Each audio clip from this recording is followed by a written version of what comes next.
a woman accused of stabbing her husband to death, waiting 11 hours before calling 911, and later acquitted of murder. Was it self-defense or a cover-up? Tonight, we dive into the shocking case of Danielle Redlick.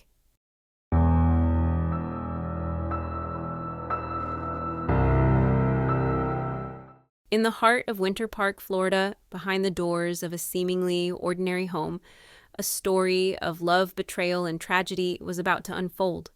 This is where Danielle Redlick lived with her husband, Michael Redlick. Michael was 65 years old, a respected executive who had worked with the NBA's Memphis Grizzlies and later at the University of Central Florida. Danielle, in her late 40s, was seen as intelligent and strong-willed. Nothing out of the ordinary, right?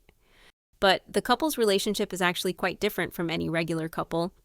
Michael was Danielle's stepfather, and when her mother passed away from breast cancer, the two grew close.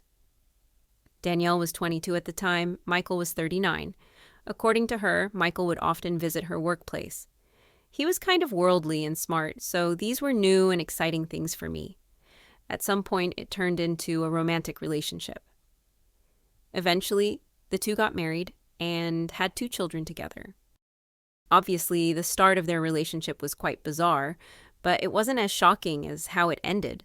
After spending almost 25 years together, on January 11th, 2019, Danielle called 911 to report that her husband was dead, possibly from a heart attack.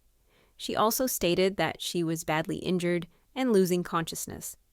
When the emergency responders arrived, they found Michael lying in a pool of blood on the kitchen floor. He had a stab wound on his left shoulder. Not a heart attack, as Danielle had claimed.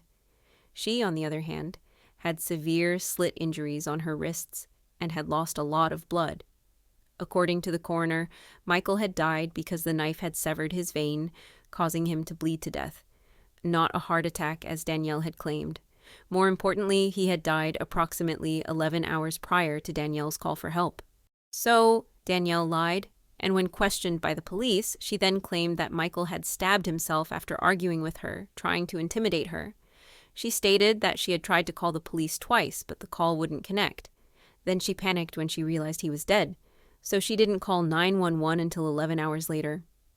However, forensics showed that she had tried to clean up the scene, and she even deleted texts on her phone as well as visited a dating website just a few hours after Michael had died. So, Danielle was eventually charged with second-degree murder and tampering with evidence. At her trial, the prosecutors theorized that Danielle wanted to leave Michael, and his death was premeditated murder. When questioned in court, Danielle admitted that she had lied about what happened that day. She confessed to stabbing Michael, but then stated that it was purely self-defense.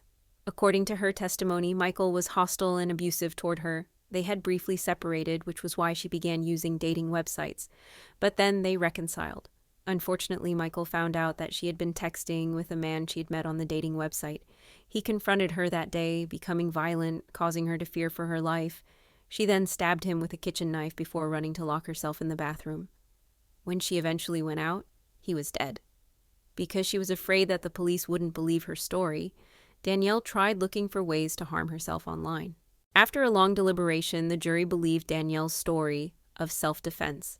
She was acquitted of second-degree murder, but found guilty of evidence tampering. In August 2022, she was sentenced to 1-year probation, and having received credit for time served behind bars, walked free.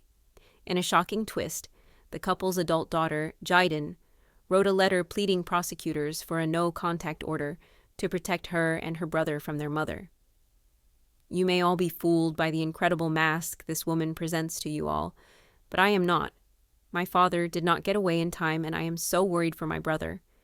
Judge, please make some kind of stipulation that Danielle not be allowed near myself and Sawyer. What do you think?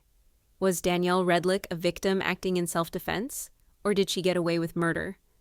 Drop your theories in the comments below and let's talk about it. Don't forget to like, subscribe, and hit that notification bell for more shocking true crime stories. Until next time, stay curious, stay safe,